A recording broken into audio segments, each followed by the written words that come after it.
कभी सोचा है कि अल्लाह ने छोटे मोटे कीड़े क्यों बनाए जो हमें मामूली और परेशान करने वाले लगते हैं। दरअसल उनके अंदर अल्लाह की गहरी हिकमत छुपी हुई है। जैसे एक मक्खी को अक्सर लोग गंदगी और बीमारी फैलाने वाली समझते हैं, लेकिन हकीकत यह है कि मक्खी अल्लाह की एक ऐसी सिपाही है जो दुनिया में हो रहे गंदगी को साफ करने का काम करती है। कचरा और मरे हुए जानवर जल्दी क्यों गलते हैं? क्योंकि मक्खियाँ और दूसरे कीड़े उन पर बैठकर उन्हें ख़त्म करते हैं। अगर ये मक्खियाँ ना हो तो दुनिया गंदगी और लाशों से भर जाए। सोचो यह छोटा सा कीड़ा कितनी बड़ी सेवा करता है। इसी तरह से चींटी का जिक्र कुरान में भी बताया गया है कि जब हज़रत सुलेमान अलैहिस्सलाम अपनी फ़ौज के साथ गुज़र रहे थे तो एक चींटी ने अपनी कौम से कहा कि अपने अपने बिलों में चली जाओ, कहीं सुलेमान और उसकी फ़ौज तुम्हें कुचल न दे। इससे ये पता चलता है कि चींटियों में भी अक्ल और तमीज़ है। आज साइंस बताती है कि चींटियाँ ज़मीन को हवा देती हैं, मिट्टी को उपजाऊ बनाती है और बीजों को फैलाती हैं, यानी खेती बाड़ी में उनका बहुत बड़ा योगदान है। छोटी सी चींटी इंसान को मेहनत, सब्र और टीम वर्क का सबक देती है।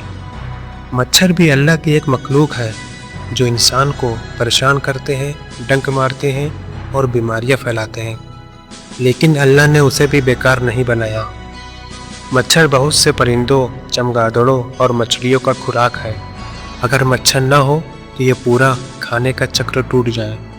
कुरान में अल्लाह ने मच्छर का जिक्र करके बताया, यह छोटा सा जीव भी इंसान के लिए सबक है कि अल्लाह की कुदरत से छोटी चीज़ भी बाहर नहीं।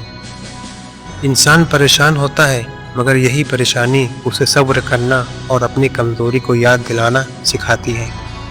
और मधुमक्खी के बारे में कुरान में साफ साफ लिखा है, उसके पेट में रंग बिरंगे शरबत निकलते हैं जिनमें इंसानों के लिए शिफा है। मधुमक्खी इंसान को शहद देती है जो इलाज के काम और ताकत के लिए भी है। सिर्फ इतना ही नहीं, अगर मधुमक्खियाँ ना हो तो फल और सब्जियाँ उगना मुश्किल हो जाए। यानी हमारी रोज़मर्रा की खाने की चीज़ें इसी छोटे से जीव पर टिकी हैं। तो भाइयों और बहनों, छोटे छोटे कीड़े सिर्फ परेशान करने के लिए नहीं बने। हर एक का अलग अलग मकसद है। जैसे मक्खी गंदगी साफ करती है, चींटी ज़मीन को उपजाऊ बनाती है, मच्छर परिंदों और मछलियों का खाना है और मधुमक्खी इंसान को शहद देती है। इन सब से हमें सबक मिलता है कि अल्लाह ने कोई भी मखलूक बेकार नहीं बनाई। इंसान बड़ा है, मगर छोटा सा कीड़ा भी अपनी जगह पर अहम है। कभी घमंड मत करना, क्योंकि जिस तरह छोटा मच्छर इंसान को बीमार कर सकता है, ठीक उसी तरह छोटी सी चींटी भी इंसान को मेहनत और सब्र सिखा सकती है। अल्लाह की हर मखलूक, चाहे बड़ी हो या छोटी, उसकी कुदरत की निशानी है। जो इसको समझेगा वो अल्लाह की बनाई हुई दुनिया से प्यार करेगा और उसकी तौहीद को पहचानेगा। अगर ये वीडियो आप लोगों को अच्छी लगी हो, लाइक करें और चैनल रियल वॉइस को सब्सक्राइब करना ना भूलें। तो मिलते हैं किसी दूसरी वीडियो में। जब तक याद रखिए रियल वॉइस।